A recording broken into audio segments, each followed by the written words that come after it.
स्क्रीनवरची image पाहून तुमच्या लक्षात आलं असेल की आजचा आपला टॉपिक कोणता आहे. तर आजचा आपला टॉपिक आहे आणीबाणी म्हणजेच इमर्जन्सी. राज्यसेवा असो, कंबाईन असो, प्री असो, मेन्स असो, या टॉपिकवर प्रश्न विचारले जातात म्हणजे जातात. आणि मित्रांनो, जर का हा टॉपिक आपल्याला पक्का करायचा असेल तर आपल्याला दोन गोष्टी लक्षात ठेवाव्या लागणार आहे. पहिल्यांदा इंदिरा गांधी आणि दुसरं 1975 हे वर्ष. इतिहासातलं 1975 हे वर्ष खऱ्या अर्थाने इंदिरा गांधींनी गाजवलं होतं. कसं काय?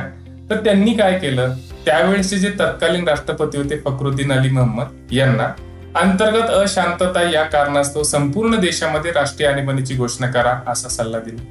परिणाम असा झाला की विरोधी पक्षातील जे काही नेते होते त्यांचा तर विरोध स्वाभाविकच होता, पण स्वकीय पक्षातील नेत्यांकडून सुद्धा इंदिरा गांधीजींना विरोध झाला आणि त्यामुळं नजीकच्या कालावधीमध्ये त्यावेळेचे सर्व मातब्बर नेते हे गजाड किंवा तुरुंगात टाकण्यात आले. त्याच्यामुळेच मी म्हणतोय की 1975 हे वर्ष खऱ्या अर्थाने कुणी गाजवलं होतं तर इंदिरा गांधीजींनी गाजवलं होतं. ही जर घटना आपण लक्षात ठेवली तर आणीबाणी टॉपिक लक्षात ठेवायला काहीही वेळ लागणार नाही. चला मग सगळ्यात पहिल्यांदा पाहू की आणीबाणीचा उद्देश काय असतो. जर का देशाच्या सुरक्षिततेला, स्थैर्याला, अखंडतेला धोका निर्माण झाला तर अशा वेळेस आणीबाणी पुकारण्यात येते. आणीबाणीचा परिणाम काय होतो तर केंद्र मजबूत बनतं आणि त्यांचं राज्य सरकारांवर पूर्ण नियंत्रण प्रस्थापित होतं. आणीबाणीचे साधारणतः 3 प्रकार असतात. पहिला जो प्रकार आहे तो कलम 352 नुसार पुकारण्यात येणारी राष्ट्रीय आणीबाणी. दुसरा जो प्रकार आहे तो कलम 356 नुसार घटक राज्यांमध्ये पुकारण्यात येणारी आणीबाणी. आणि तिसरा जो प्रकार आहे तो कलम 360 नुसार पुकारण्यात येणारी वित्तीय आणीबाणी. घटक राज्यामध्ये कलम 365 नुसार सुद्धा आणीबाणी पुकारण्यात येते. आपण फॉर्च्युनेट आहे की आजपर्यंत वित्तीय आणीबाणी भारतामध्ये पुकारण्यात आलेली नाही आणि जी भारतातली राष्ट्रीय आणीबाणी आहे ती आतापर्यंत फक्त 3 वेळेस पुकारण्यात आलेली आहे. घटक राज्यातील आणीबाणी तर कितीतरी वेळा पुकारण्यात आलेली आहे. चला मग सुरुवात करू पहिल्यांदा आपण राष्ट्रीय आणीबाणीला. राष्ट्रीय आणीबाणी जी कलम 352 नुसार पुकारण्यात का पुकारली जाते की युद्ध, परकीय आक्रमण किंवा सशस्त्र उठाव जर झाला आणि त्याच्यामुळे जर देशाच्या सुरक्षिततेला धोका निर्माण होतो तर अशा वेळेस राष्ट्रीय आणीबाणी पुकारण्यात येते. मूळ घटनेमध्ये सशस्त्र उठाव हा शब्द नव्हता, त्याच्याऐवजी शब्द होता अंतर्गत अशांतता. आणि या एकाच शब्दाचा फायदा इंदिरा गांधीजींकडून घेण्यात आला आणि 1975 ला आणीबाणी लादली गेली. आपण ते ऑलरेडी पाहिलेलं आहे. त्याच्यामुळे 77-78 मध्ये जेव्हा मोरारजी देसाई यांचं सरकार आलं तेव्हा त्यांनी सगळ्यात पहिल्यांदा हीच घोडचूक दुरुस्त केली आणि त्याच्यासाठी त्यांनी 44वी घटना दुरुस्ती केली 1978 मध्ये. त्याच्यानुसार अंतर्गत अशांतता या शब्दाऐवजी सशस्त्र उठाव हा शब्द टाकण्यात आला. हा शब्द कुठून आला तर 44व्या घटना दुरुस्तीनुसार आला. आता या राष्ट्रीय आणीबाणीचे 2 प्रकार पडतात. पहिला आहे बाह्य राष्ट्रीय आणीबाणी म्हणजेच युद्ध किंवा परकीय आक्रमणामुळे जी लादली जाते ती. आणि त्याच्यानंतर आहे अंतर्गत आणीबाणी म्हणजे सशस्त्र उठाव या कारणास्तव जी लादली जाते तिला म्हटलं जातं अंतर्गत राष्ट्रीय आणीबाणी. आणीबाणीची घोषणा करण्याचा अधिकार कोणाला असतो तर आणीबाणीची घोषणा करण्याचा अधिकार फक्त राष्ट्रपतीला असतो. मग ती आणीबाणी कोणतीही असो, ती राष्ट्रीय आणीबाणी असो, घटक राज्यातील आणीबाणी असो किंवा वित्तीय आणीबाणी असो, पुकारणारं एकच व्यक्तिमत्व आणि ते म्हणजे राष्ट्रपती. त्याच्यानंतर महत्वाचं लक्षात ठेवायचं की मूळ घटनेमध्ये असं सांगण्यात आलं होतं की राष्ट्रीय आणीबाणीची घोषणा संपूर्ण भारतासाठी राष्ट्रपती करतील, पण 42व्या घटना दुरुस्तीनुसार त्याच्यामध्ये दुरुस्ती करण्यात आली आणि असं सांगण्यात आलं की राष्ट्रपती फक्त संपूर्ण भारतासाठीच नाही तर भारताच्या काही ठराविक भागासाठी सुद्धा राष्ट्रीय आणीबाणीची घोषणा करू शकतात. महत्वाचा मुद्दा पेपरला विचारला जाऊ शकतो. आता राष्ट्रपती राष्ट्रीय आणीबाणीची घोषणा करतात, त्यासाठी युद्ध, परकीय आक्रमण, सशस्त्र उठाव झालाच पाहिजे असं नाही. तशी परिस्थिती जरी उद्भवली युद्धाची, परकीय आक्रमणाची किंवा सशस्त्र उठावाची आणि शंका जरी आली राष्ट्रपतींना तर त्या कारणास्तव सुद्धा राष्ट्रपती राष्ट्रीय आणीबाणी पुकारू शकतात. बाकी आपण ऑलरेडी पाहिले की 44व्या घटना दुरुस्तीनुसार सशस्त्र उठाव हा शब्द टाकण्यात आला. त्याच्यानंतर पुढचं महत्वाचं इथं हे आहे की आपल्याला माहिती की राष्ट्रपती राष्ट्रीय आणीबाणीची घोषणा करतात. मूळ घटनेमध्ये अशी तरतूद होती की राष्ट्रपती राष्ट्रीय आणीबाणीची घोषणा करतील. कोणाच्या सल्ल्यानुसार तर एकट्या पंतप्रधानाच्या सल्ल्यानुसार करू शकते. 44व्या घटना दुरुस्तीनुसार राष्ट्रपतींवर मात्र आता हे बंधन टाकण्यात आलेलं आहे की तुम्हाला राष्ट्रीय आणीबाणीची घोषणा करायची तर करा, पण त्यासाठी तुम्हाला केंद्रीय कॅबिनेटच्या सल्ल्याची आवश्यकता असेल आणि तोही लेखी सल्ला लागेल. एकट्या पंतप्रधानाच्या सल्ल्यानुसार तुम्हाला आणीबाणी लादता येणार नाही. कारण की 1975 मध्ये काय केलं होतं, इंदिरा गांधीजी पंतप्रधानपदी असताना एकट्यानेच सल्ला दिला राष्ट्रपतीने की तुम्ही संपूर्ण भारतामध्ये राष्ट्रीय आणीबाणी लागू करा. त्याच्यामुळेच मग सत्तेवर आलेल्या 1977-78 मधल्या मोरारजी देसाई सरकारने ही घोडचूक दुरुस्त केली आणि 44व्या घटना दुरुस्तीनुसार असं सांगितलं की राष्ट्रपतींवर केंद्रीय कॅबिनेटचा लेखी सल्ला हा बंधनकारक राहणार. त्याच्यानंतर 1967 पासून 1975 पर्यंत जर का काय कालावधी पाहिला तर हा सर्वोच्च न्यायालय आणि केंद्र सरकार यांचा कुरघोडीचा कालावधी म्हणला तरी चालेल. कधी केंद्र सरकार सर्वोच्च न्यायालयावर, कधी सर्वोच्च न्यायालय केंद्र सरकारवर कुरघोडी.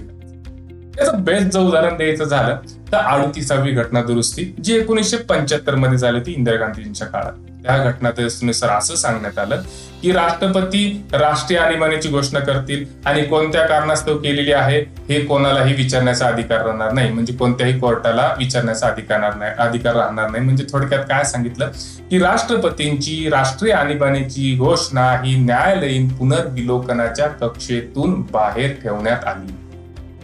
44व्या घटना दुरुस्तीनुसार मात्र हे जे बंधन होतं ते बंधन दूर करण्यात आलं आणि आता राष्ट्रपतींची राष्ट्रीय आणीबाणीची घोषणा ही न्यायालयीन पुनर्विलोकनाच्या कक्षेत येते. महत्वाचं आहे.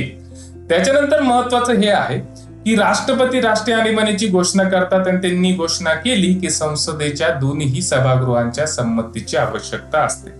मूळ घटनेत तरतूद अशी होती की संसदेचे दोन्ही सभागृह साध्या बहुमताने राष्ट्रपतींच्या घोषणेला संमती देऊ शकतात. पण 44व्या घटना दुरुस्तीनुसार अशी तरतूद टाकण्यात आली की जमणार नाही.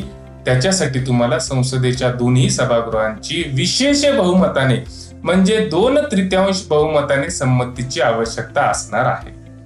त्याच्यानंतर आणखीन एक मुद्दा लक्षात ठेवायचा की राष्ट्रपतींनी जर का राष्ट्रीय आणीबाणीची घोषणा केली तर मूळ घटनेत ही तरतूद होती की 2 महिन्याच्या आत संसदेने त्या घोषणेला संमती देणं कंपल्सरी होतं.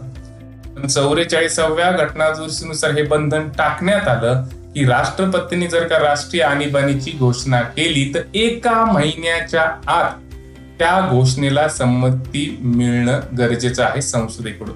म्हणजे थोडक्यात काय 44वी घटना कशासाठी करण्यात आली की 1975 मध्ये इंदिरा गांधीजींकडून ज्या काही जाचक अटी लादण्यात आल्या त्या दुरुस्त करण्यासाठी किंवा त्या काढून टाकण्यासाठी ही 44वी घटना दुरुस्ती अतिशय महत्वाची ठरते. त्याच्यामुळेच राष्ट्रीय आणीबाणीवर एवढे बंधन टाकण्यात आले. त्याच्यानंतर आपण ऑलरेडी पाहिलेलं आहे. त्याच्यानंतर मुद्दा या ठिकाणी हा आहे लक्षात ठेवायसारखा की जर का राष्ट्रपतींनी राष्ट्रीय आणीबाणीची घोषणा केली आणि सरकार जर का पडलं, लोकसभा जर का विसर्जित झाली तर काय? नवीन सरकार सत्तेत आल्यावर आणि नवीन लोकसभेचं गठन झाल्यावर 30 दिवसाच्या आत नवीन लोकसभेने त्या राष्ट्रपतींच्या राष्ट्रीय आणीबाणीच्या घोषणेला परवानगी किंवा संमती देणं गरजेचं आहे आणि तत्पूर्वी राज्यसभेने तशी संमती दिलेलीच असते. पुढे महत्वाचं आपण पाहिले की आणीबाणीचा ठराव संसदेच्या दोन्ही सभागृहांच्या 2/3 बहुमताने संमत होणं गरजेचं असतं.